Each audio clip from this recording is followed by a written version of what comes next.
Hi, everybody. It's Benjamin and Lisa Shield, and it is lovely to see all of you.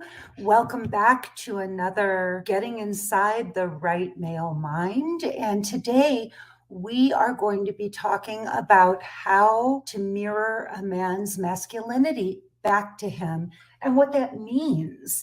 This is a term that my husband uses, my wonderful husband, Benjamin.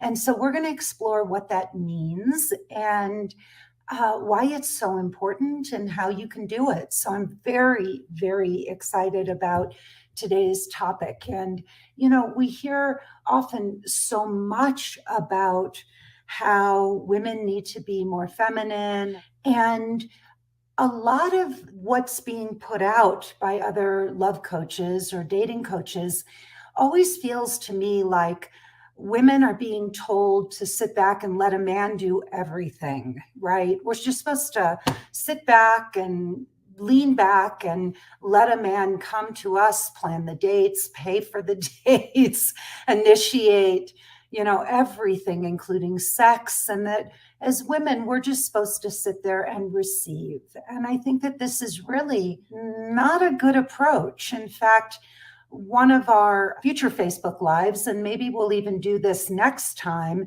is we'll talk about women taking what I call the feminine lead. I think it's very, very important that a woman understand the things that she should do and can do to encourage a man to want to pursue her. So it's not okay to just sit back and expect men to do everything. And I just want to say before we begin, that my clients don't just find love, they find extraordinary relationships like the one I have with my husband. You can hear many of those interviews with my clients.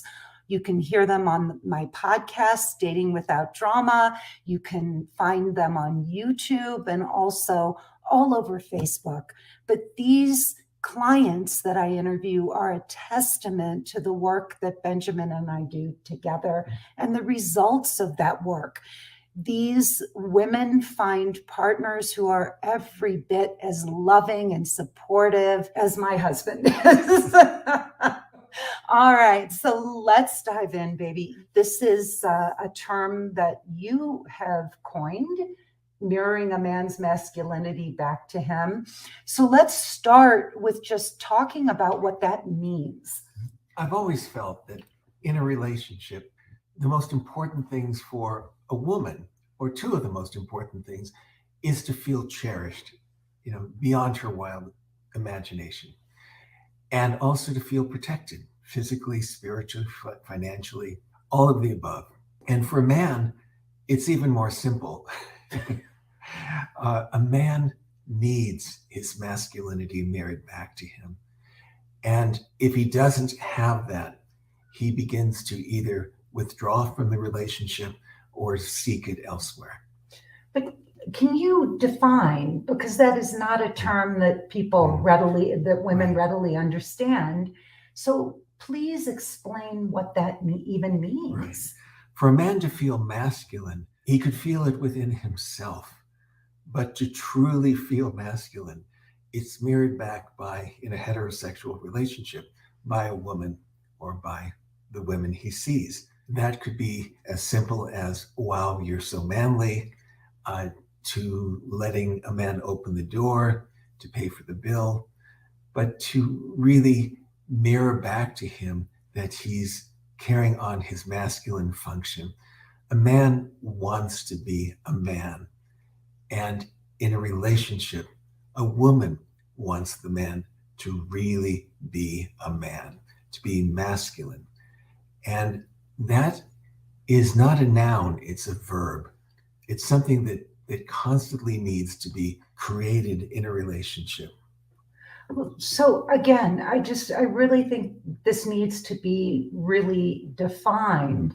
So women want their femininity mirrored back to them. And so that may be a man saying, wow, like you look beautiful in that outfit, or your hair looks so pretty. We want a man, like you said, to make us feel cherished and or protected. And that brings out our femininity, right? When a man takes care of us, when he plans a wonderful date, when he follows through it, if he says he's going to call at a certain time, he calls at a certain time.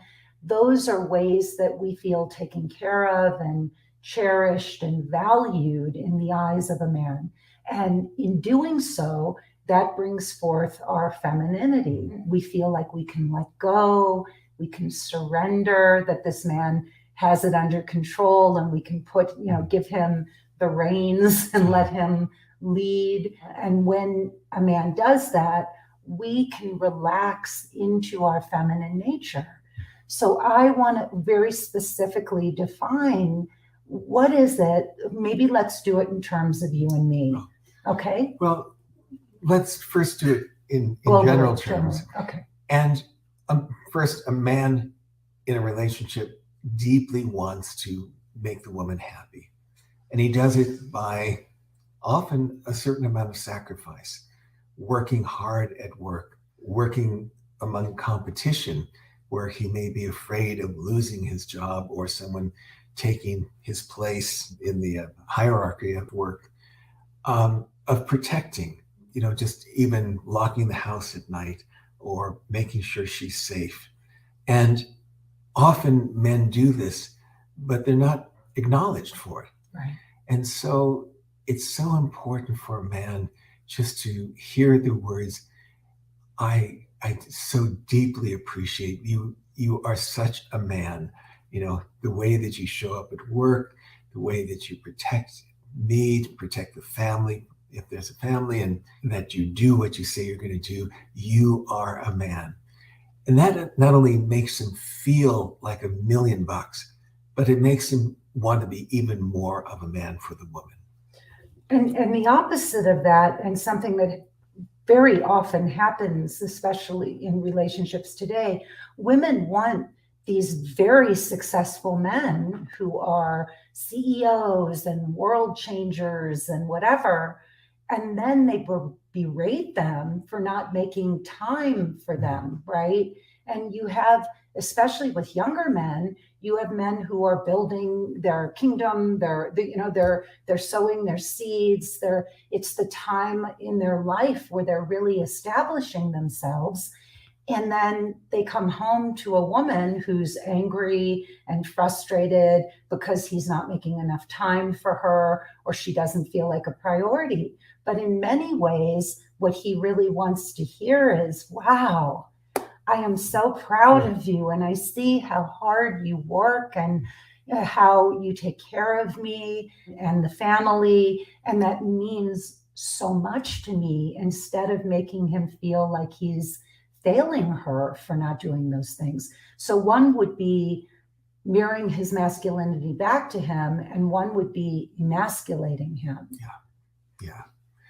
And I'd have to say that when a man has his masculinity mirrored back to him, even if it's something as simple as, you are such a man.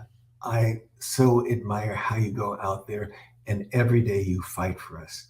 You earn a living. You're in that jungle of competition. You're commuting, X amount of minutes or hours a day for us. You are such a man. It not only makes him feel masculine, but it's an aphrodisiac. Mm-hmm. Because if he doesn't get it, he begins to withdraw. He begins to dissociate from the relationship. And the marriage begins to cool until it's cold, until you have two non-intimate strangers living in the same house. Yeah, and that's really, a lot of women don't realize that this is where sex goes by the wayside. Mm-hmm. The physical intimacy, just a man doesn't even want to perform sexually because he doesn't feel confident and virile and masculine in the eyes of his partner. So it takes this tremendous toll. I saw this happening all the time when I was coaching couples. The man would lose his desire to perform sexually with his partner, because of what we're talking about right here. He was working so hard in the ways that he was taught by his father and his father's, his father's father. And he was trying to be successful and provide and have a beautiful home and make money and all.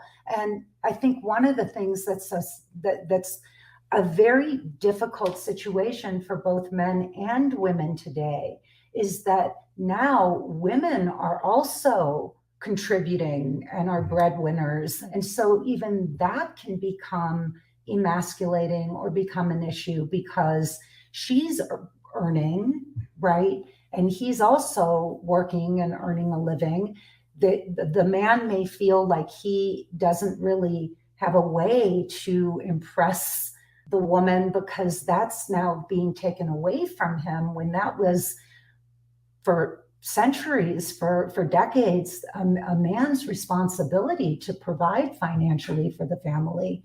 And then to come home to a woman who's angry because there's no time, he's not making time for her, and she's not really seeing and valuing that masculine instinct that has been built into men to want to be top dog and be, the best provider he can possibly be. That takes away from a man's masculinity, and it's heartbreaking. I think that it's very important for women to understand that as much as we love our work, our careers, and what we're doing in the world, a man just has a very different relationship to his work and what it means for his identity and how he sees himself as a man. Oh yeah, you can't separate the man from his work. It's inseparable.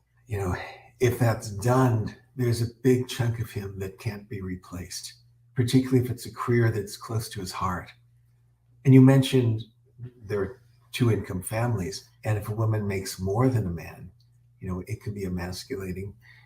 And in those cases, it's just really being deeply, deeply interested in what he does during the day, what he did during work, and validating it.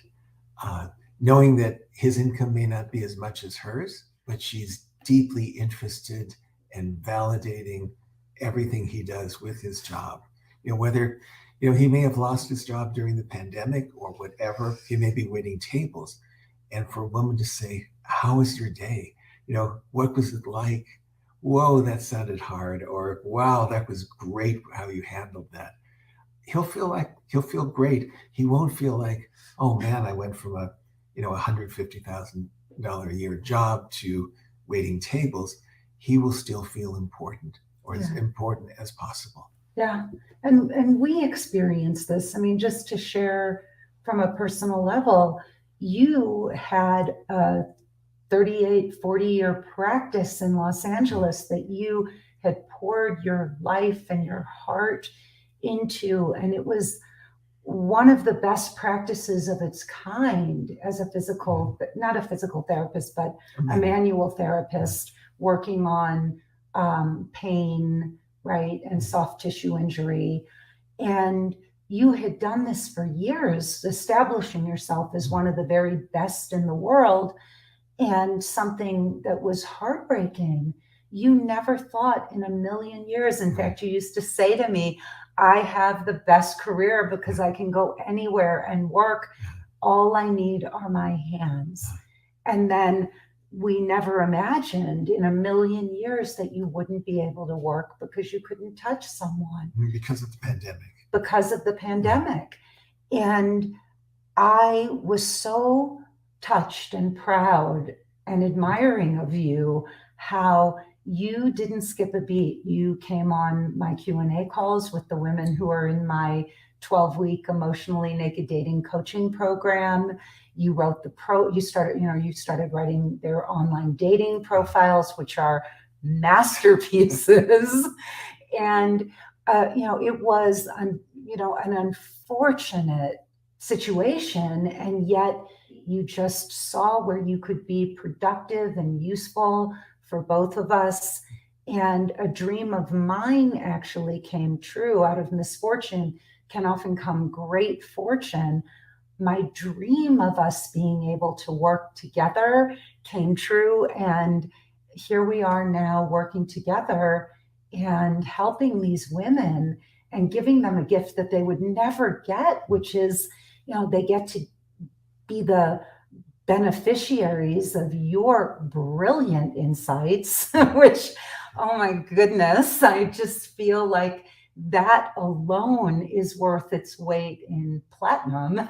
And then, you and I are on the calls, on our weekly Q&A calls together. So they have the benefit of seeing how you and I interact. So we model for them what a guardian of your soul relationship looks like, which the women love.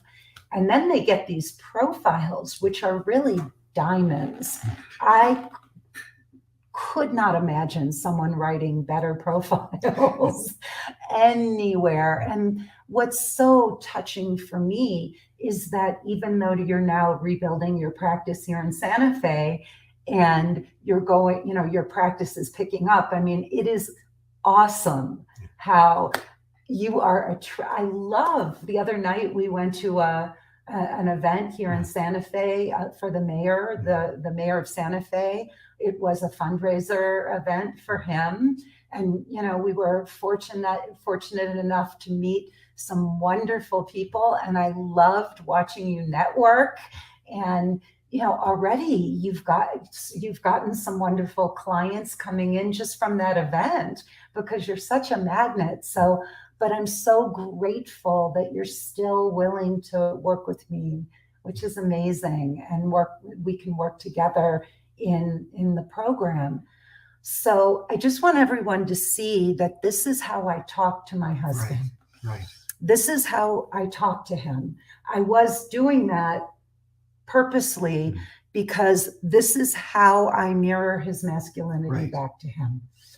I am constantly praising him. I am constantly acknowledging. That would be a very typical conversation, or that you would, or pray, that would be a very typical Lisa Shield mirroring Benjamin Shield's masculinity back to him. And if you're seeing right now the expression on his face, this is the impact of what I say to him on my husband. So it really is authentic, but and it stems from just incredible love and respect and admiration for this beautiful man. And I don't think I should be unique in the world. Like, I think I would hope every woman feels the way about her man that I feel about you, honey. But that's, what is the impact of that on you? Because that was a good example of mirroring your masculinity back to you.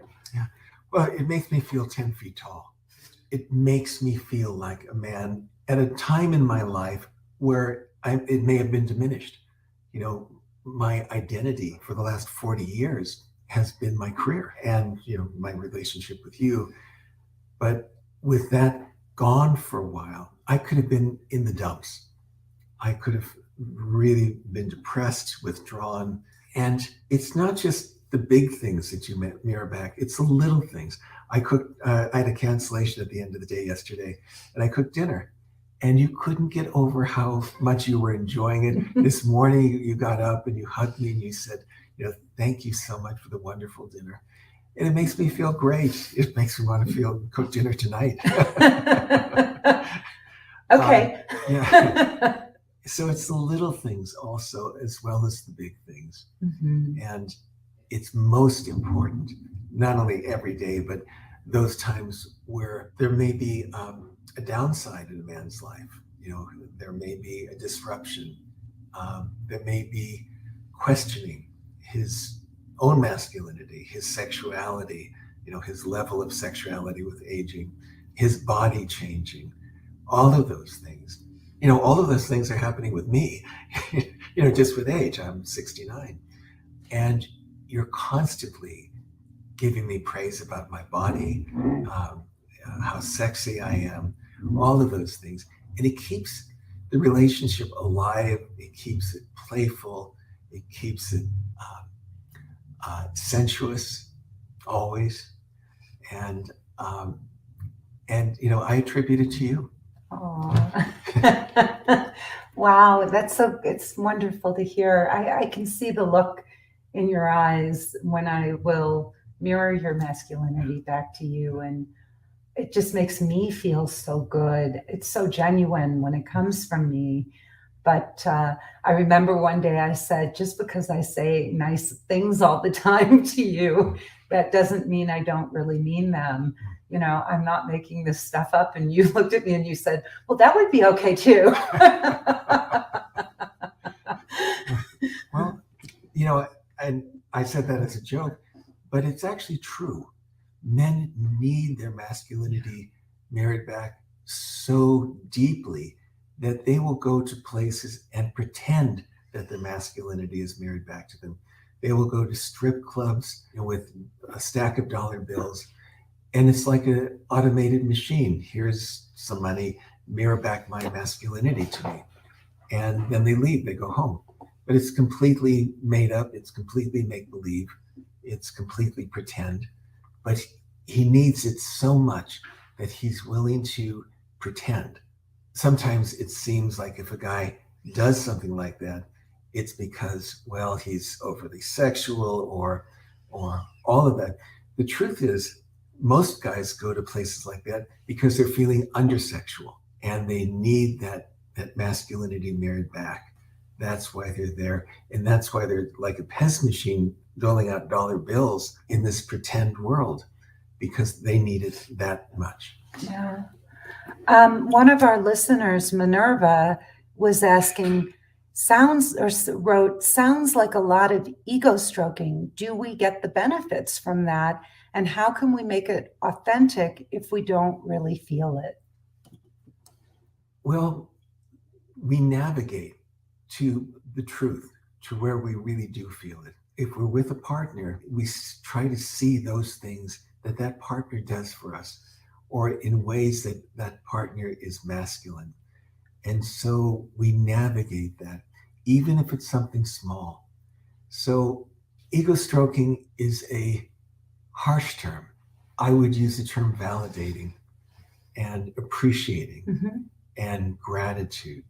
And the same thing that a man would do for a woman.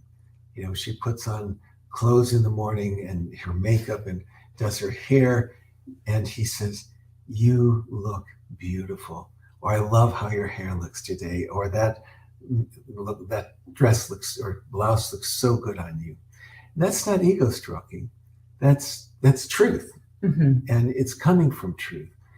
And so often we keep the truth to ourselves. Like, we'll think, oh, she looks good, and we don't even share it.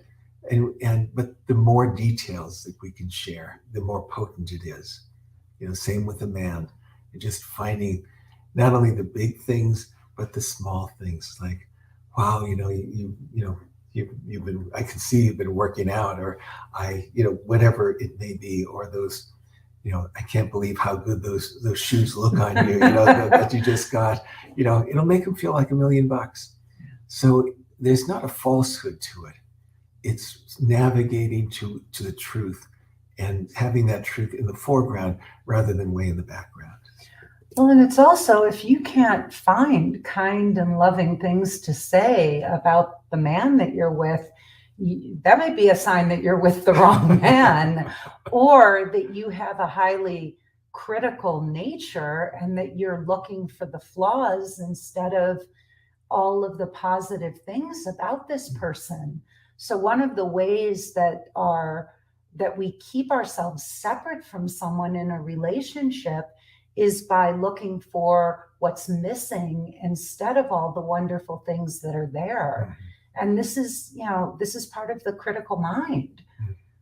And one of the simplest exercises that we give couples back when I was coaching couples, one of the simplest things was an exercise that comes from the Gottmans called appreciations. And it's where a couple will go back and forth 3 times and say, something I appreciate about you is ... And then the other person will say, thank you. And something I appreciate about you is, and it trains the couple to start, especially if there's been a lot of wounding and damage and disappointment in the relationship, it trains the couples to start to look for the positive things and acknowledge them. And this is something, as you have said, baby, that, relationships, it's almost like we have one of those old single lens reflex cameras with a, manual focus lens, and that you can choose to focus on the positive things and the negative things recede into the background, or you can focus on all the negative things and the positive things will recede into the background. So I think that that's very, very important. Another one of our listeners says, what if you're just starting a relationship? What does it sound like? Well, starting on the first date, or even with texting, it's having insatiable curiosity about the man. And that will make him feel very important and very masculine. Just, wow, tell me, so at work you do, wow, that's major, or that's important. So it could start with texting, it could start with the first date, but that insatiable curiosity and mirroring back that validation of, wow, you build houses, you're a carpenter, but that must take an enormous amount of skill and training. I have so much respect for you. And there are few words that a man can appreciate more than respect, that I have so much respect for you. And that could start on texting, it could start on the first date, it could start at the beginning of a relationship.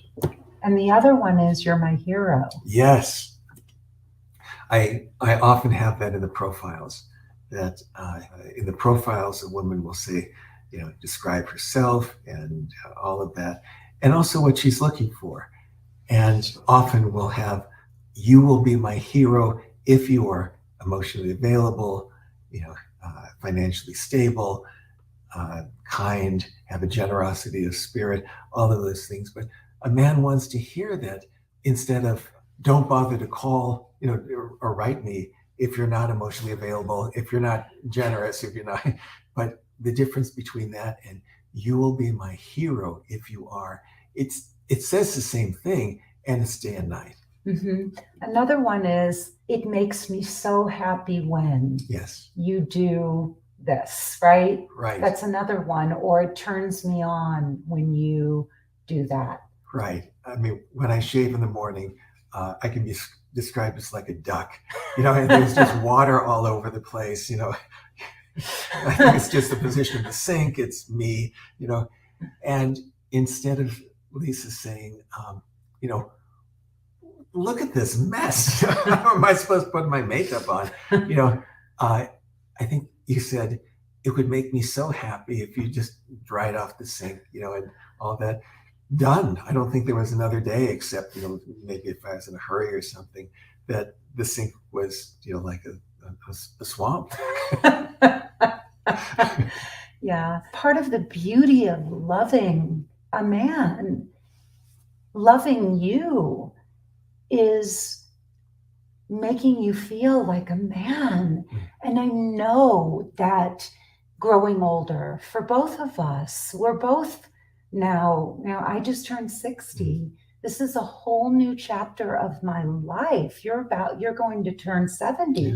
I don't want to remind you, you still got a whole year to go, but we're at that stage of our lives where we're moving into a part of our lives that I think we never conceived that we would be at this age, right? You just never think you're going to actually get there. And one of the decisions I know I made, I'm digressing, when I was younger, as I started to mature, was I wanted to relax into old age. I didn't want to dread it. I didn't want to go into old age fighting it or being angry or trying to resist that. But I wanted to relax into old age, and I wanted it to be graceful for me. And I think we've both been able to enter into this, this chapter of our lives with grace and ease and confidence, right? And a lot of that comes, I know, for you have just gotten more handsome with age, and that is true. That's not me being nice. I look at you and I'm like, damn, like that man is handsome. We go to a party and I look at the other gentlemen, who are aging and who are similar in age, especially in Santa Fe. There's a much older population here, which is kind of nice. And I look around and I think, wow, my husband looks so good, so good. And I'm so proud to be with you when we walk into a room. Even women will say to me, wow, your husband is so handsome. And it's just so nice when I'm doing breakthrough calls for my coaching program. And by the way, just as an aside, for anyone who may want to work with Benjamin and me and just get this solved and find true love, if you want to jump on a call with me, or a member of my team, I'm going to put this here, go to lisashield.com. That will take you to my website, and then you can click on the button there to watch my 45-minute presentation. And if you watch that presentation and you really like what you hear, click the button and we can jump on a call. We do what are called breakthrough calls. And I, or a member of my team, will show you how we can just get this solved. I was writing an email today, and what I realized was that so many women are struggling. You are reading books, you're sitting there watching YouTube videos, you're talking to your girlfriends ad nauseum, and all you want is a solution. All you want is to find the guardian of your soul and get this solved. And what you're doing by trying to solve this on your own is you're wasting time, the most precious thing we have, right? Benjamin and I just celebrated 19 years together. I feel like for as long as this can last, we have found heaven on earth. This has been a miracle and magical. And you don't want to waste a moment of this. One of the big issues for a lot of very successful women is that you're used to doing everything on your own, and you pride yourself in being able to just get things solved. Keep doing that, and the thing that you're going to do is you're just going to keep growing older and wasting time when there is a solution. So just go to lisashield.com and click on that link to watch my presentation, and let us show you how in 12 short weeks we can teach you everything you need to know so you can have this. So I'm Lisa Shield, and this is my lovely husband, Benjamin Shield, and this has been Getting Inside the Right Male Mind.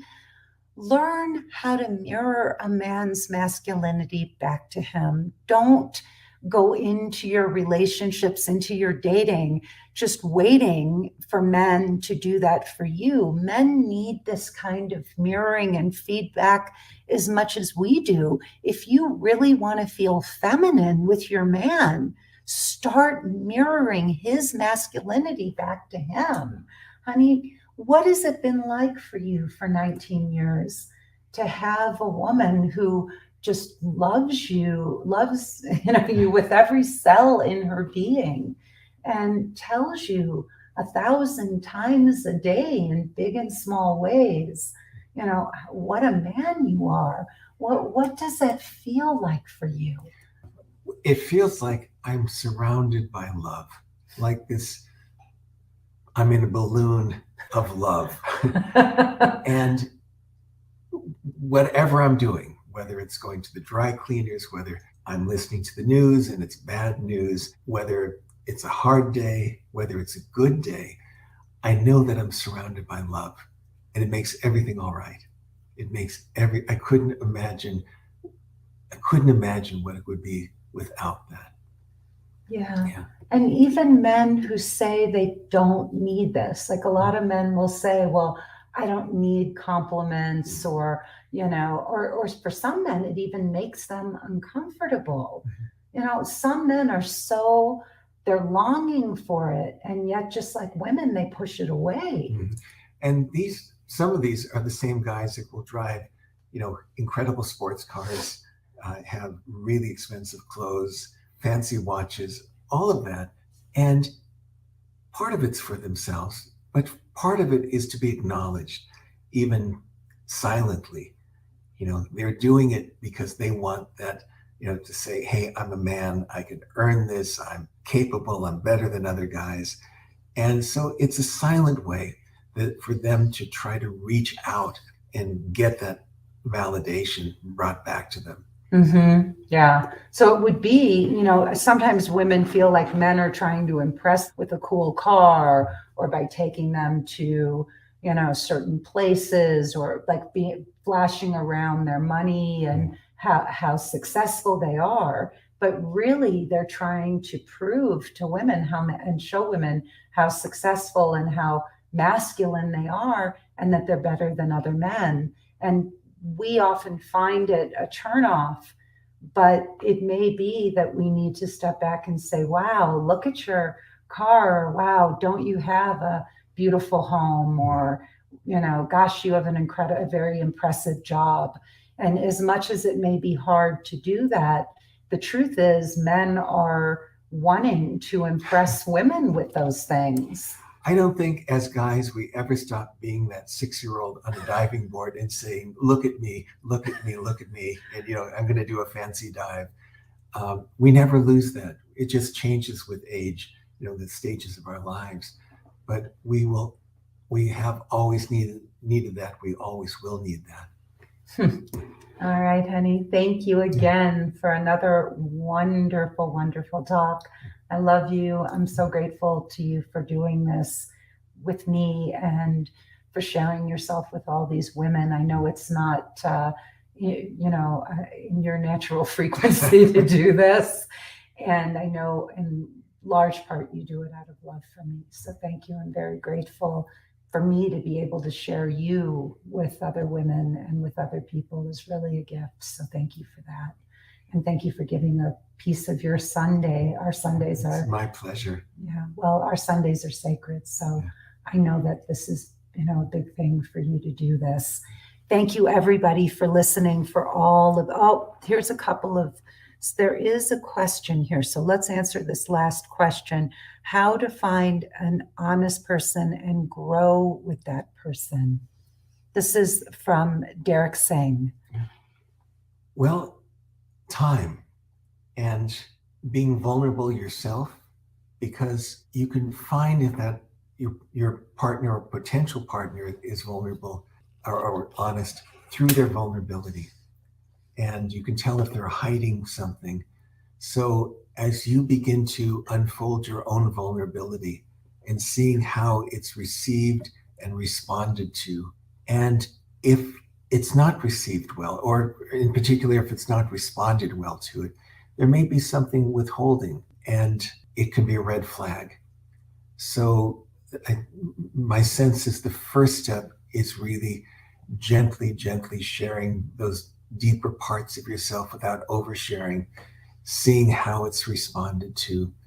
And if that person honestly opens and say, yes, this happened to me, or boy, I wish that had happened to me, you begin to understand not only their honesty, but their heart.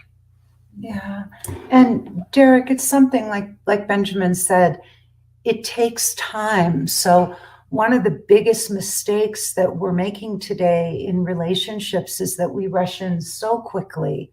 We just go so fast and we project. We do a lot of projection.